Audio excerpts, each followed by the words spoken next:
All right, so welcome to everyone who's joining us, and welcome to our Simple Solutions webinar. Today's webinar is called Empowering Your Projects, Tools and Techniques for Planning Projects and Events.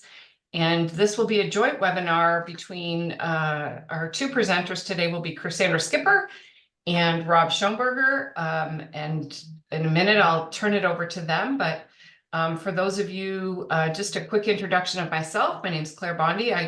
I don't always do this, but I recognize that there's a variety of people who will be joining us today. And in case there's one of you out there who doesn't know who I am, I'm the Director of Lay Ecclesial Ministry and Ongoing Formation. And so this webinar falls under my Ongoing Formation hat. We are recording today's webinar, and it will be up on the Diocesan web page. It's dol.ca resources and webinar recordings.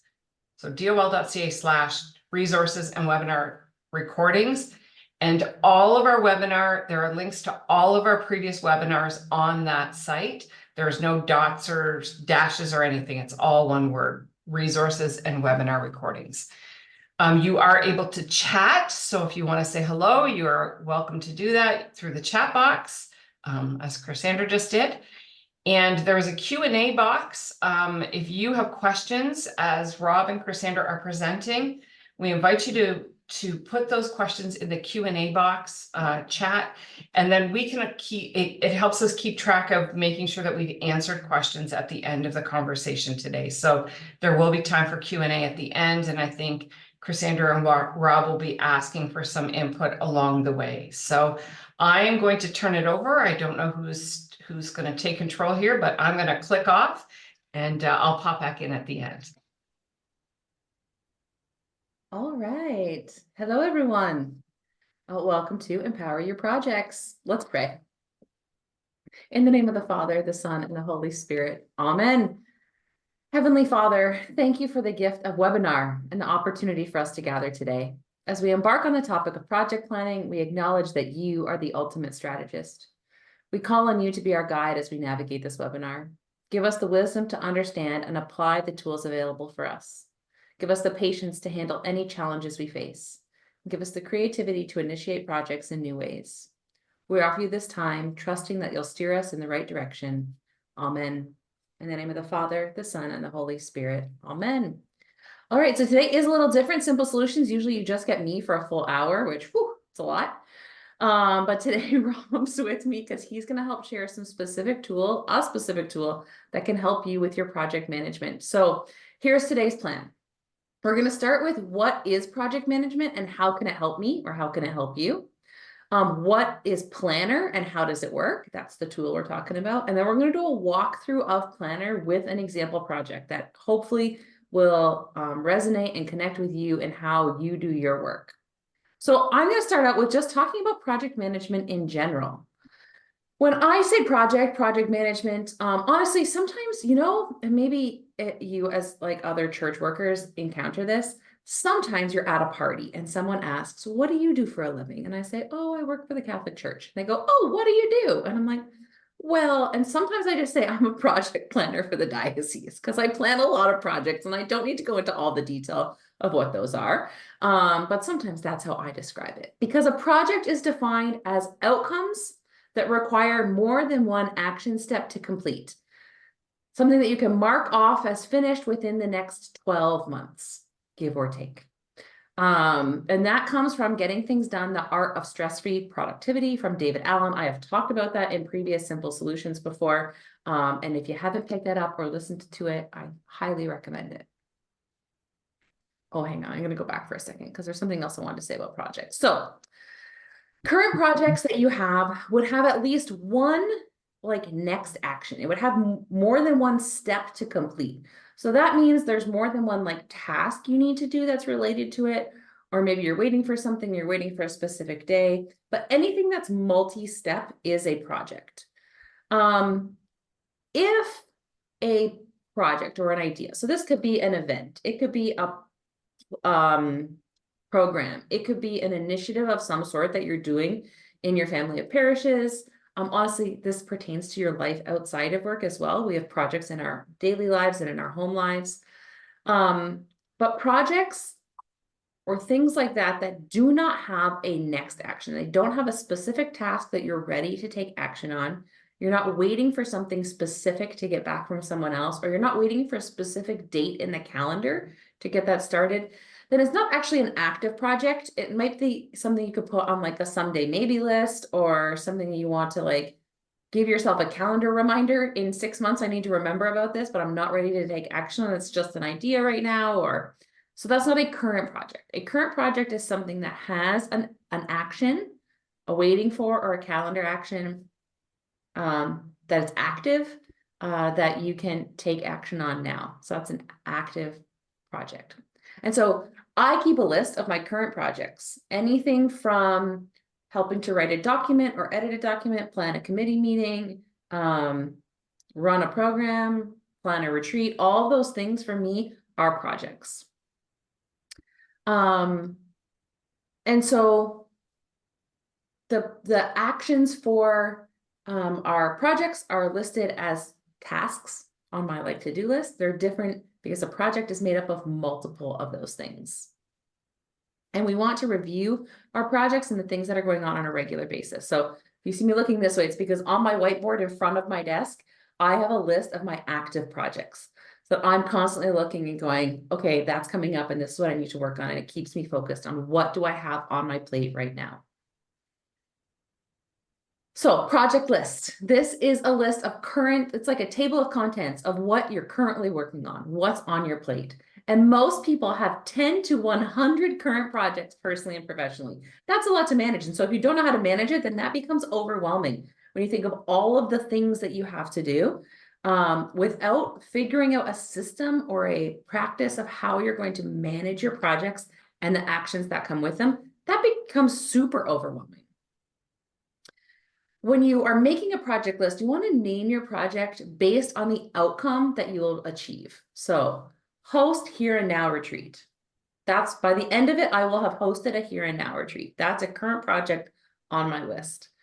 And effective project names are going to motivate you towards the outcome that you want. So I encourage you that when you're thinking about what is that thing, you know, we could just say confirmation. That's a project. But plan an awesome confirmation program, like, could be a different name for that. Something that's going to encourage you and inspire you to plan great projects and complete them. So how is your project list different from a to-do list? So projects, like I said before, are made up of more than one action step. So you're either going to have a next action or a task that's oriented, something you're specifically waiting for. Maybe you send an email and you're waiting for feedback from someone. Maybe you are waiting for the next, you've got everything prepped for the next planning meeting and you need to wait for that planning meeting. That would go on a calendar because that has a specific date. Waiting fors are things that you're waiting for people or something to come back to you that doesn't have a specific date.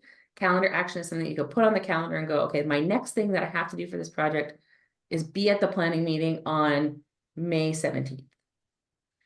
Action steps begin with a verb. They're akin to your to-dos. So that's a to-do list, and a project is made up of multiple of those things. Now, future actions. So these are things that are dependent on something else. For example, if you need to do a mail out, a physical mail out to places, do we still do those? I don't know. But one of the action items that you will need to do is place those in the mailbox. But you cannot place those in the mailbox until you purchase stamps. So placing them in the mailbox is not an action that you can currently do until you've purchased the stamps. So placing them in the mailbox is a future action, an action that's dependent on something else happening first. Those don't go on our to-do list, because if our to-do lists are filled with things that we can't do yet, then it's not actionable list. We want to save those kind of next actions on some sort of project plan. So we know for the mail out, there's a series of things that's going to need to happen. And maybe for bigger projects, we take the opportunity to list all of those out. Maybe for some of our smaller projects, we don't do that. But we wouldn't put mail bring the mail to the post office until we've completed that other thing of getting the stamps. So future actions don't go on our to-do lists. They exist somewhere within a project plan within our project list system. Does that make sense? Is that going well? Okay. If you've heard me talk before, you may have heard me talk about the Working Genius. And so when I think of a project, it makes me think of the Working Genius, which is a tool that I've had the opportunity to share with quite a few people. And if you haven't dove into this yet, I hope you will soon. But one of the things that the Working Genius addresses is the stages of work and the altitude of where we're at in something. Every project goes through the 3 stages of work. You have a wonder or an idea, you discern if it's the right idea and you get people gathered around you, and then you implement the idea and make it happen. So every project is going to go through those stages of work, from ideation to activation to implementation. And you're going to go from 30,000 feet, the wondering and the thinking and the creativity, and you're slowly going to land that plane as you're working through the project plan. And your next actions are going to come in order, in sequence, as you're landing the plane. You don't put your landing gear out. Or the pilot, I don't actually drive planes, but if I did fly planes, I don't think that I would be thinking about putting my landing gear out when I'm working on flying at my high altitude. That's going to come when I get lower. So we make sure that the tasks and things that we're currently working on, we're currently thinking about, are at the right altitude that we're at, and we plan our projects accordingly so that we can effectively land our plane. Okay, so what does all this mean for me and my work in the church? The reality is, like I said, we are all project managers in some way, shape, or form. Whether you are a priest, pastor, associate pastor, a deacon, a secretary, a business manager, a lay ecclesial minister, even I don't assume we have any, but if we have building or property managers on the call, you are all project planners because you all have multiple projects happening at the same time. Some projects, as an example, try to help you get an idea of what is a project in my work. So weekend liturgies, that is a recurring project that we do in our parishes. And there are multiple steps in preparing, depending on who you are. But our weekend liturgies have a lot of things that go on. We need to make sure we have liturgical ministers and that they're trained, and we need to we have music ministry, and we have bulletins that need to be put in the right spots, and homilies need to be prepared, and we need to make sure we have, hosts ordered and wine. All of these things are little tasks that somebody's doing to make sure that the project of this weekend's masses are going smoothly. And that's recurring. We do those every week. We really do them every day, but weekend liturgy is a little bit bigger, different than our daily masses. So a volunteer recruitment campaign. So this is something maybe you are looking at, we need to get more volunteers. We want to do something to intentionally invite people out. And this would be a one-time, we want to plan something. We want to ideate, and then we want to activate, and then we want to make it happen, implement a volunteer recruitment campaign. That could be a project. An event like a Family of Parishes picnic. Sacramental prep. Annually, we go through these: confirmation, first communion, first rec. Our baptisms, our wedding, marriage preps, all of those things are projects. The weekly bulletin, if you are a communications person or a secretary who does a weekly bulletin, that is a recurring project. And every week you're doing different tasks to not only make sure that it's formatted and that all the stuff is in it, but that it's sent to the printer and that it's distributed to the parishes, and that it's, all of those things are pieces to those projects. Our school connections and our financial oversight, everything we do has an element of project to it, because any outcome that has more than one step is a project. So welcome, project managers, to this great webinar. Hopefully we can help you. So how does this help my work? One is understanding the definition of project and knowing that we could have 100 projects going on at the same time. Figuring out how to manage them and work them well is going to help decrease overwhelm. With all this stuff, and I've talked about this before in previous webinars, if you just keep all of the tasks and future tasks that you need for every project that you're doing in your head, your brain is going to explode, or you're going to forget things and leave things off.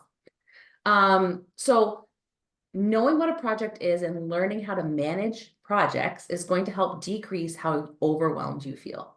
It's going to help organize your actions. What do I actually need to do?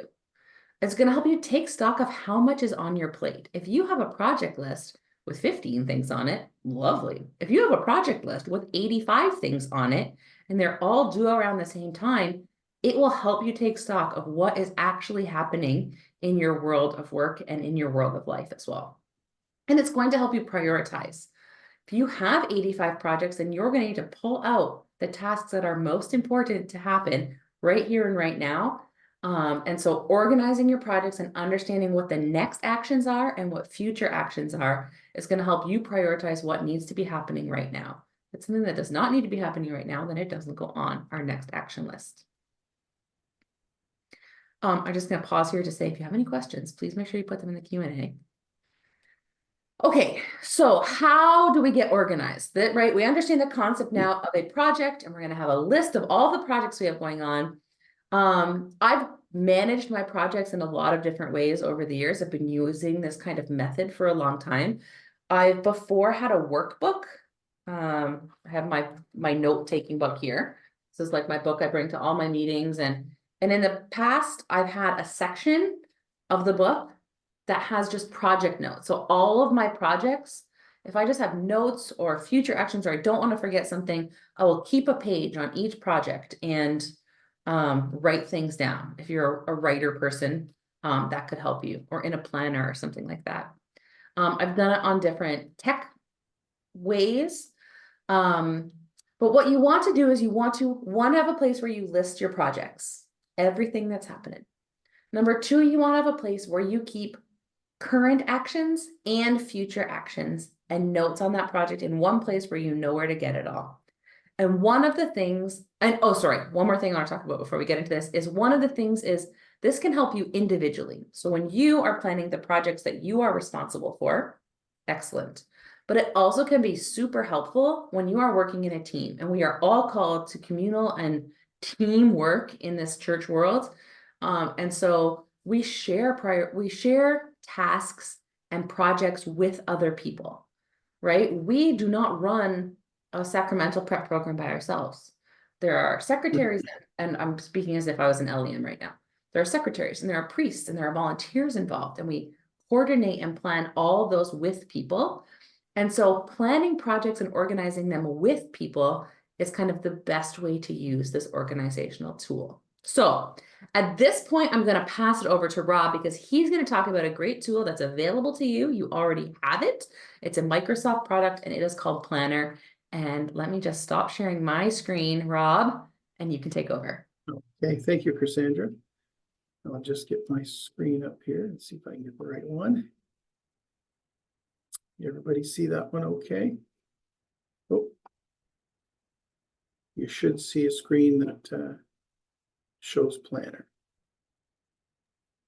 We see it now, Rob. Okay, great, thank you. Okay, so that was a great introduction to this tool because everything that you said is aligned with that, Cassandra. And so I'm going to give you an overview. And first of all, the first point is to find out where Planner is. And so once you've signed into Microsoft 365 and gone to the home screen, you can click on these app selector and you'll see Planner right there. And you will just click on that and it will launch Planner for you. So I've already done that. So I'm going to skip over to Planner after it's opened up. Now we've set up a demo site. So where it says welcome IT demo, that's a person. So that's really me. I'm IT demo. But this shows all the plans and projects that are related to me, IT demo, that person. Now, currently we have a plan that's called Family of Parishes, and we have a plan that's called Confirmation 2024. Microsoft Planner is a teamwork-oriented tool that can be used in a variety of ways. But with Planner, you and your team you create plans, you assign tasks, and then you can see charts to monitor the progress of all your plans and projects. So what I'm going to do is just go through this. I've set up some examples here. Hopefully they're a little bit thought-provoking, and we'll take a look at all the different elements of a plan.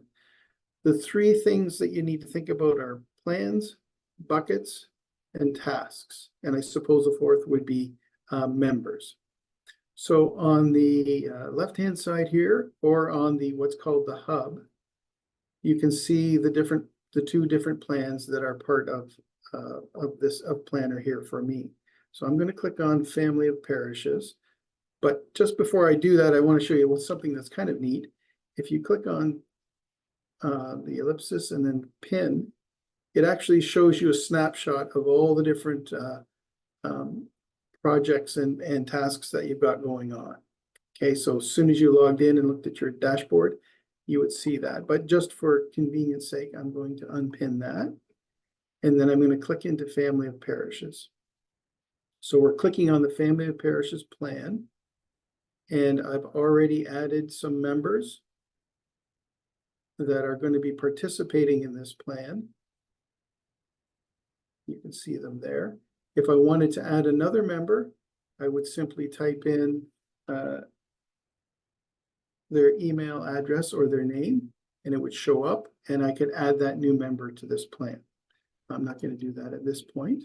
Okay, so let's just review this. So here's the plan name. Here is a bucket. So I created some example buckets called Finance Committee, Building Committee, Pastoral Council. And if I had many more buckets I wanted to add to this plan, I would just click Add a New Bucket, and then I could give a name to the new bucket, whatever that might be. And I'll demonstrate with a brief example shortly. So under the Finance Committee, you can see various tasks. So Budget 2025, a funding request that came in, and then action items that resulted from the May 16th, 2024 meeting. And I've just created those as examples. So let's look at the budget one specifically. So within this specific task, these 3 people have been assigned to take part in this task. You can actually add a label to a task so that it's easy, and at a glance, I'll just close this for a moment. At a glance, you can see what the topic is: budget, security, planning, whatever you can imagine. So I'll go back into the task here. Now we can see that this task is in the Financial Committee bucket, Finance Committee bucket. We have the option to show whether it's not started, in progress, or completed. There are different priorities that can be assigned. We can specify a start date and specify a due date, which is the most important date. So, and you can specify whether this repeats or not, this specific task repeats. All right, then you can also add notes within a task. So this would describe any particular notes from any person that's participating in completing this task or setting it up. But you can also set up a checklist. So the checklist might be review financial statements for 2024, prepare draft budget, review and get consultation on the draft budget, approve and publish the budget, and anything else that you might want to add to it. Of course, you can also add attachments. You may want to add the previous budget or any financial reports that are necessary for this task, so that everybody that's responsible for it is looking at the same documents. And there are many more features associated with tasks. You can certainly add comments, and they can be emailed to people and so on. All right, so within the Finance Committee, we have the budget task. We have a funding request, which is very ambiguous. There's nothing completed except that date. So this could capture something that someone heard about but doesn't know anything more about. But best practice says complete as much as you can and assign at least due dates, and assign yourself if you have the ability to do so, so that this task gets reported on and is not lost.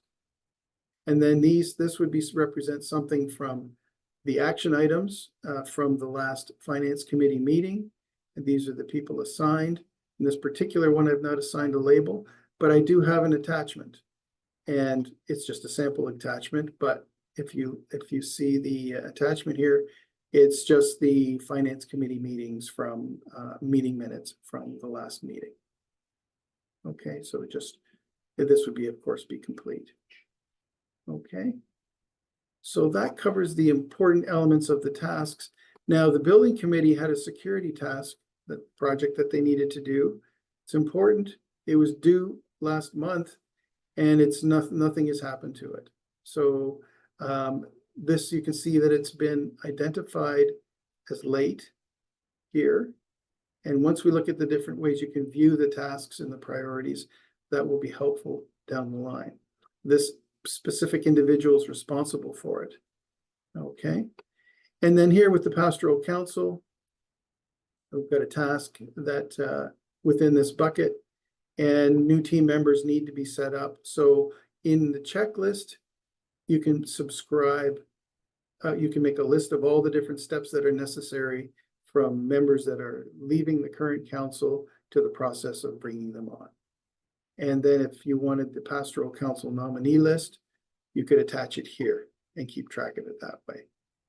Okay, again, the individuals involved, when it's due, when it's starting, and the priority of that, and it's in progress. So just different examples of how those are set up. Now, over here, we can create a new plan, and I'll go to that in just a moment. Again, the hub takes us back to all of our plans in Planner. Go back to families and parishes. Now, because I've done all these assignments and so on, I can actually click on this assigned to me, and it will show all the tasks that are ID, which is me, IT demo. Those are my initials for today. So all of the tasks that are not started, in progress, and completed. So that's a great overview of all the different tasks that I need to be concerned about. So it isolates all of those for me. Just going to go back to the hub for a moment, and then family of parishes. Okay, so there are different ways we can look at these things beyond the assigned to me. That's just like a shortcut, if you will. So there's also a grid view. So you can see the tasks in a different way. Sometimes this can be very helpful. And then you can sort by these different columns. Okay, so if you were to click on one of them, you can sort by whatever was most helpful to you. The board column is the default, and that's a view, and that's what we were looking at there. Now, this is very helpful here. You can also click on charts. And so this shows the different statuses of the tasks in this plan, what's going on with the different buckets, and lists the individual tasks on the side. Okay. And then it also shows the different categories of priorities for the different tasks. And then it also shows which person has got what tasks. This IT demo unfortunately has a late task that they're responsible for, but these are all the assigned or unassigned tasks as well. So this view of charts is very helpful in understanding, getting a snapshot, like a dashboard of the current status of your projects. And then the item here, schedule, this actually, based on the dates that you've entered, puts the tasks into a calendar view. So this, there was one particular one that was a church roof repair, but that's been completed. So that's in there. Now, the membership renewal process for the pastoral council, that's reflected in here as well. And I thought I had one other there. Oh, the church roof repair. Anyway, you get the idea. So it shows the various tasks on a calendar, so you can look at it that way. And you can, of course, click in that, and it will take you to that specific task if you need to do anything with it. So there's 1,000 ways to do the same thing, and it just depends on which is the most helpful or the most comfortable for you. Okay, so I'll just go back to the board view, and I want to show you that under the building committee task, we saw that completed task in the calendar. We have now, it keeps track of the completed tasks, but just suppresses them from view so that your screen doesn't get too cluttered. And so this is a great way to keep track of all your completed projects as well for the various committees and the various things that you've been doing. I just want to show you here as well. We'll move over to filter, and these are the number of ways that you can filter all the different tasks and buckets. So if you wanted to click on by label, let's say, for example. It shows you all the different labels. Let's say I just wanted to see the security projects. So I click on that label. That's why labels are helpful and useful, because you can just look at those categories, or you can look at planning and budget, and you click to turn them off. Okay, so these views are very helpful. If you wanted to know how many of the 100 plans that you had in there don't have a date, you can click on that. If you want to look at them by priority, I want to see the important ones and the medium ones. It's not showing me any right now. Well, I have too many other things on. Let me try that again. So if I want to look at priority, let's just look at the important ones. So it will show you which ones the important ones are. Okay, so I'm going to turn off those filters by clicking clear. Shows me them all again. But now you can also group by bucket or a number of other ways. So we're currently, the default view is grouping by bucket, which are these 3 buckets here: finance, building, and pastoral council. But you can also click on who's they've been assigned to. So this one's unassigned, but these 3 people have these projects assigned to them. You can also look at progress. So not started, in progress, completed, by due date, late, future, meaning that the date is out there. And this is, as Cassandra mentioned, to keep track of, things that are going to happen in the future, but you don't want to lose track of. And I know for our team, our IT team uses it quite extensively. Whenever we get an idea or hear of something that needs to be done, it automatically goes into Planner. Even if all we can do is assign our own name to it because we've created it. We may not know a completion date, but we just don't want to lose track of it.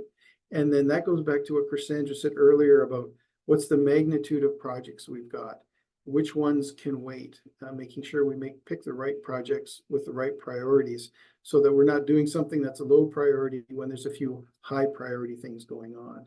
So you can see by this overview that we can get a better idea of those priorities. And of course, you can sort them by label. So any security items, which in the IT world would be very important, but there's also planning and budgetary tasks. And then again, you can sort them by priority. So there's lots of different ways to look at the data depending on what you're trying to decide to do. Now, one last thing I'd like to show you is that I'm going to go back to the hub. And I'm actually going to create a new plan because these were existing plans, but I'd like to create a new plan. And typically I just go with a new blank plan. There's a number of different options you can play with, but this to begin with is the most straightforward. So I want to call this plan Facilities Setup. And that's all I need to do. The rest are fine. So I'm going to create that. And once I've created this plan, and this is where we need to think about, excuse me, I'm just going to go back to the default view. So once you create a new plan, it automatically sets up a to-do bucket and then gives you the option to add more buckets. Now, what we've done in our team is we just rename this one. Now, here's where you need to think about the design for your plan. So this is facility setups for a family of parishes. And so we have let's say St. Mary, and then we have St. Michael, and then we have St. Peter, let's say. So what you can do is actually add tasks in here. So it would, under St. Mary's, let's say there's going to be a CWL meeting. I just click on Add Task, CWL Meeting Setup. Okay, and I'm going to add that task. Then you click on the task below to open it. Okay, and now this is where I can do the assignment. So I'm going to assign this to our friend IT Demo. And I could add a facilities label. I'm going to just go ahead without that. And the due date for this meeting is Let's say it's going to be the 31st.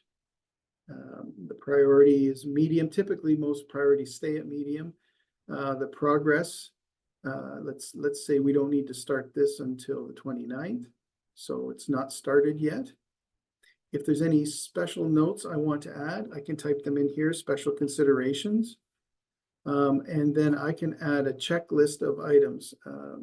Make sure we have enough chairs. I won't waste your time with my typing, but do we have enough chairs? Is the facility available? Does it need to be cleaned, and so on? But I could also add an attachment to communicate to the facilities manager, for example. So I prepared just a sample document, and I'll open that. So it's attaching a document just like you're used to with any other application. So I've attached that document, and well, it didn't do that when I practiced this. Well, I guess you'll just have to trust me that when you open this up, it shows a picture of the layout that's required, any special instructions, and so on. So it's a really helpful way to communicate that information. And then if I close this, we can see that this there it is. We can see that the task has been added. And now, if I'm responsible for facility setups across all the locations, I can put these in, assign them to my facilities manager, and then keep track of them and follow up on them. And then, of course, you can take advantage of all these different views and filters to look at the things that are most important. Under the filter, for example, you can see what's due today or tomorrow. So that could be very helpful. Okay, so I just wanted to give you that brief example and show you how to attach those different documents. And I guess I'll pause too. Are there any questions? Please include them in the chat and we'll go from there. Okay, Cassandra, I will stop talking and I'll hand it back to you.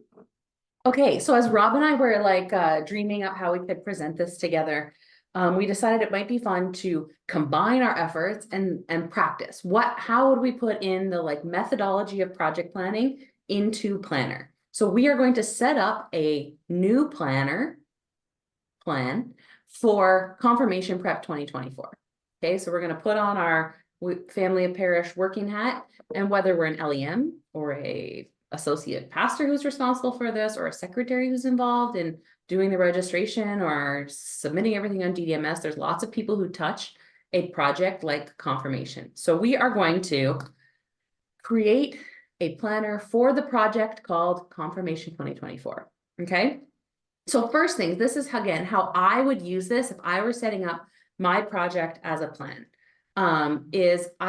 So there are different ways. So if we looked at Rob's planner called Family of Parishes that had different things, really it had several different projects. Each task was kind of like a project, Budget 2025, that's a project in and of itself. The security system is a project. So that's a great way to use this as well, is that each of those tasks can be their own project with their notes and their checklists and those kinds of things. Or you can create a whole planner just for a specific project. These are tools that we use, and so we need to manipulate them in a way that's going to help us best. So if I were setting up a planner for Confirmation, I would start with some different buckets. So I would axe that to-do list too, and I would change that one to communications. So we know that when we're doing a sacramental prep, we're going to need to communicate with parents and with people. So we're going to need to do some communications. Another bucket that I would throw on there is registration and admin. So this isn't a new bucket. If you are in the chat and you think I'm missing something, if you're like here watching, you're like, oh, I'm missing what's going on, add it to the chat. Hey, I do Confirmation. What about this? Please, this is the interactive moment. We know that we're going to have prep classes or events, maybe they're retreats. So we're just, for the sake of this, going to call them prep events. So that's another bucket. These are just elements of this project that we need to manage. Confirmation prep is a big project. There's lots to manage. We know that they're going to be the actual liturgies of the confirmation. So we're going to need to plan those and coordinate those. So one bucket is going to be the liturgies. And then one bucket we're going to call follow-up. Because confirmation is not a graduation. We're going to continue to follow up with people after their confirmation has ended. So, like I said, if I was running confirmation, off the top of my head, these are kind of the buckets I would start with to plan this project. And how are we going to use this again? We don't want to spend tons of time putting it into designing and planning a planner. We want to allow this to be a tool for us to go forward and to actually get our work done efficiently and effectively. So for me, I would put, so there's a school connection in there. School's missing, so we could either, whether that's, I'm going to talk a little bit about school connection and communications, but it could be its own bucket as well. So I, in thinking of this, prepped what communications do we need to make sure that we're sending out for confirmation. And so maybe we're doing confirmation in December this year. That's in my dream scenario world here, that's what's happening. And so I know that we want to send a letter out to all the grade 7s this year before the end of the school year to remind them that confirmation is coming. And so we want to send a grade 7 letter. So we're going to add that as a task. So let's add that, Rob, and then let's go into that task for a second. So best practices for tasks are to make sure you fill in as much information when you first put it in as possible. So I'm going to be the one who's actually assigning, or who's actually going to be writing and preparing the letter and getting it to the schools to distribute. So we're going to assign this to me. Oh, look, I was like, why am I getting a notification? IT demo just assigned me a task. I got a notification about that. Okay, so we're going to assign a due date. I know that this needs to go out before the end of June, but I don't want to send it out at the end of June, because we all know that things get lost in those last 2 weeks of school. So I want to have this sent by June. Let's see the June calendar. Let's say by June 7th. That's my deadline. We want to have this out to schools by June 7th. This doesn't repeat. And so there's some different things you could put here. You could make notes. Hey, or you could attach the letter from last year here, so you have a connection to it. There are different things you could put in there, but the basic information, the due date, who it's assigned to, we want to make sure that is on there, and we're going to leave the priority as medium. So that task is ready to go. Let's add another one. What other communications are we going to have to send? Well, we're going to have to send one to the grade 8s as soon as they come back in September, because we are going to get our process started right away. So the registration letter is going to go out. So we're going to call this grade 8 letter. And then we'll jump in there and we'll assign, again, the two things that we really want to make sure you can actually do, we'll do this for the next one, but let's open it up. So we want to assign this one. Again, I'm going to do this one. And our due date is going to be, let's go look at September, Rob, to see when we want to get this out. Really as soon as possible. Probably that week of the, let's say by September 12th, we want to get that letter into the hands of our students. Maybe not in the first week, it's crazy, but definitely by the second week, that's when we want to get it out there. And here we're just going to make a note, include registration. So we want to make sure that all the information for registration is included in this letter. And so that's all we're going to put in that task. So that one's on there. Now we're also going to have things like bulletin announcements. So we're going to add a task under communications for bulletin announcements about confirmation.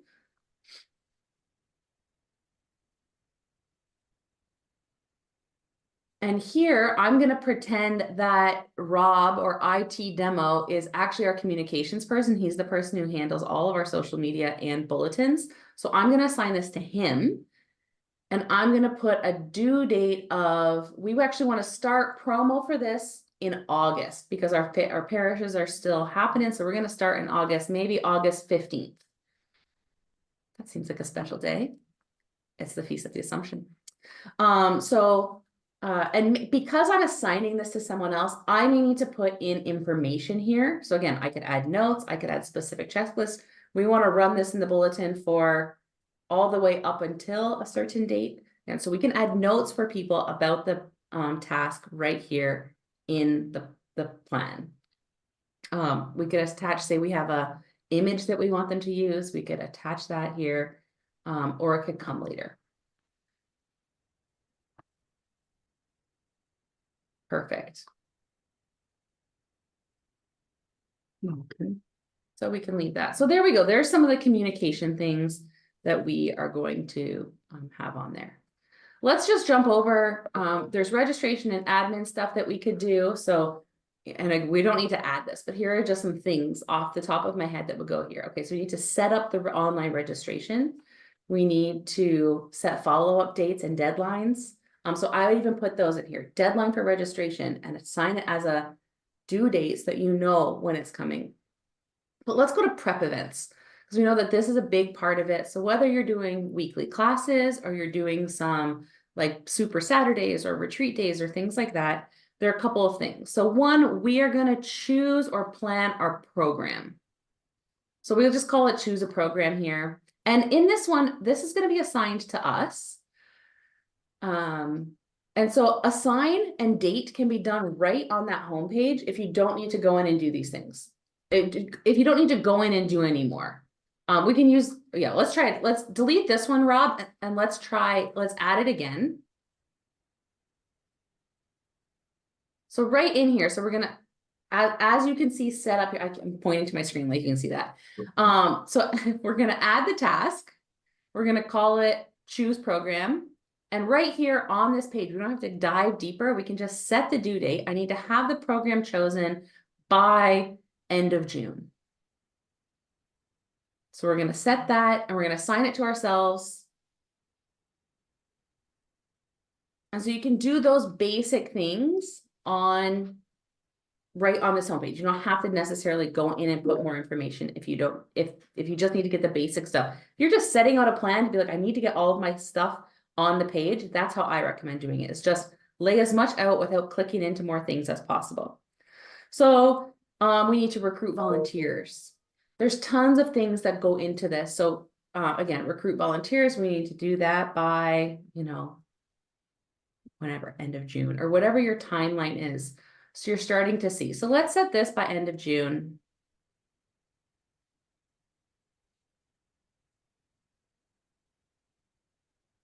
And then we're going to do a big planning and training volunteer day. So we're going to put train volunteers or plan and train volunteers. That's fine.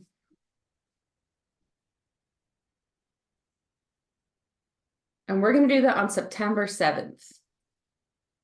We're going to have this big day where we plan and train with our volunteers. It's a Saturday. We're going to assign that to me and whoever else is involved in that. Okay. So these again are just examples of things. So if I was planning a big project, this is what I would do. I would say, what are the elements of this project that I need to make sure are taken care of? And then going through and saying, what are all of the things that need to happen? So if we go to a view of, can you do the grid view, Rob? And can you sort it by due date? So that our most urgent things are at the top. Nope, other way. Yeah. There we go. Okay. Click your finger. So when we're looking at, this is the view I like to use when I'm looking at what do I actually have going on. And when I'm actually making my next action list. So these are the things that are absolutely, like the things that I need to do right now. I can take action on them tomorrow. I'm not going to start training my volunteers, or I'm not going to start planning that until I recruit my volunteers and know who's coming. So train volunteers is not a current action. It's not a next action. It's a future action. So it's logged on here, so I'm not going to forget it. This is in my big project plan. But when I'm setting my what do I have to do right now, however you manage your task list or your action list or whatever you call that, I would go to these lists or anything assigned to me in all of your projects and go, of the things that are due soon, what should I start working on? And put those on your next action list and even change the progress of those to start it. So all of these here are in the progress as not started. So maybe we start writing the letter and getting it ready. And so that's on my next action list. I would label that as, for the grade 7 letter, let's label that as started. So is it just called started or in progress? In progress. So we know this is one of the ways that I say my next action, or this action in my project is a next action. I'm ready to start it. It's in progress. These other things are future, and I will deal with them when they get closer. And then one of the key points to using a tool like this is to review regularly. So to go through and review your projects. And so plan some time for yourself, set aside time to say, I'm going to review projects today. And I'm going to look to see, you know, of these things, have I done some of them? Do I need to add things? Do I need to remove things? Do I need to change them? Do I need to change due dates? Those kinds of things. So I think that's going to wrap up our demo. So we can stop sharing. And we're going to bring Claire back and see if there's any questions, if there's anything. Sometimes she just likes to add some things for us. So welcome back, Claire. You're muted. Unmute. There we go. Thanks. I do like to add things in. I think one of the things, and Cassandra, you alluded to it, but that that when things are assigned, so if you're leading if you're leading, you know, taking the lead on a particular thing and you assign tasks to people, they get an email saying you've been assigned a task. And then when the due date is up, they will get a reminder that that task is late, if you know, that's where it falls. And I think the other piece I think that's important to know is that in order for someone to be assigned or to have access to that information, they have to have a DOL email, right, Rob? Am I right on that? Correct. And there is a process now, and it will be very clearly defined in the new Called Gifted and Sent, which gets rolled out in the fall. But a process for obtaining a DOL email address for a parish volunteer. So we can assign someone a DOL email. What we don't want to do is we don't want to willy-nilly just give those out. We want to make sure we're monitoring them and we set a time frame on them so that at some point we review, does that person still need a DOL email? But it allows you to bring people into a project where they can see all of the things that are pertinent to that particular project. One of the questions here, can you set it to have a reminder a few days prior to the due date? So yes, you can customize the notifications. So you'll get a notification that it's an upcoming task. Yes. I mean, you can also, one of the tricks that I've done before is I say the letter, I want the letter for grade 7s to go out on June 7th or whatever date we picked. I'll actually set that task for me for June 5th. So that, and then make a note, this is to be sent on June 7th, but I need to have my portion done by this date. Right. And it's just, I just think it's a really good tool for those things that get lost in, like, you know, you may recognize when you start a project, oh, these are the things I need to do. And then as the project goes on, you're just so busy with these things that you've forgotten that there's a piece over here. So like when we're planning pastoral study days, there are things we're doing literally right now, right? Like we've set the date, we've got the speaker, we've got the location, but I don't really have to worry about a whole lot else until, you know, easily September, probably more likely December, January. But then the hot and heavy comes on. So to have that in front of me so that, and I'll, in full disclosure, we started talking about Pastoral Study Days 2025. Sorry, I'm distracted by my funky hair.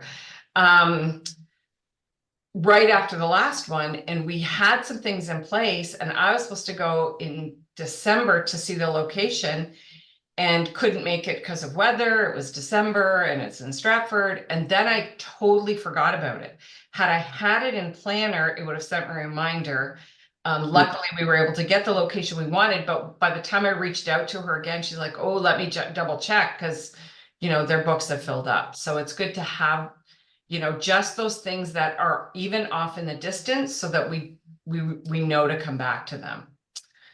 Rob, you have placed a link in the chat. Do you want to mention what that is? Yes, so this is a link. It's goes over in a little bit more detail about the overview of Planner, how to use it, how to take advantage of it. There's lots of videos if you search YouTube, but this would be a good starting point to take it at your own pace in terms of reviewing the different features and the capabilities of it. That link might have only gone to Claire because I don't see it. Oh, Oh, I'm just make- sorry. That's okay. Shall I resend? yeah, if you just make sure that it goes to where it says hit everyone. We will include that link when I upload it. So my goal is to have this uploaded by tomorrow, this webinar, and we will include that link where you can find the actual webinar recording. All right.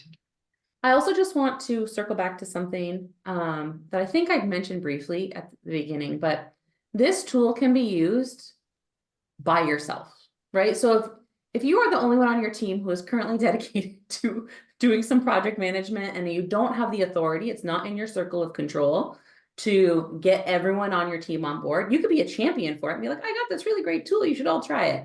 But if you're not in a position of leadership, you can't really have or other people use it. And so when you're assigning tasks to people and they're not using it, that can get annoying. And I understand that. But this can be used individually. Like it's a great tool to manage your own projects. If you do have any form of control over things like this, perhaps you're a business manager or you're a leader of some sort, even in your own projects, you can draw some people in, volunteers or whatever, to set some guidelines. I think IT uses Planner a lot, and I think one of the ways that they're most effective, the reasons they're most effective in using as a team is they have rules of engagement set up for how their team uses it. When they put in tasks regularly. When they put them in, they have to put in certain information so that it can get used. They refer back to it, so we're not just putting tasks in and then letting them go into an abyss. So setting up some of those guidelines, and maybe you want to use it yourself for a little bit to figure it out before you implement it on the whole team. That's totally understandable. And so if you have any other questions or comments as you do start to play or learn, Rob's an expert in the how Planner actually works. And I would be happy to answer any questions about how to take the idea or the concept of project planning and how do I use it. Say if you are having a hard time figuring out, okay, Cassandra, I heard what you said. How do I make that work for me? That's not how my brain works.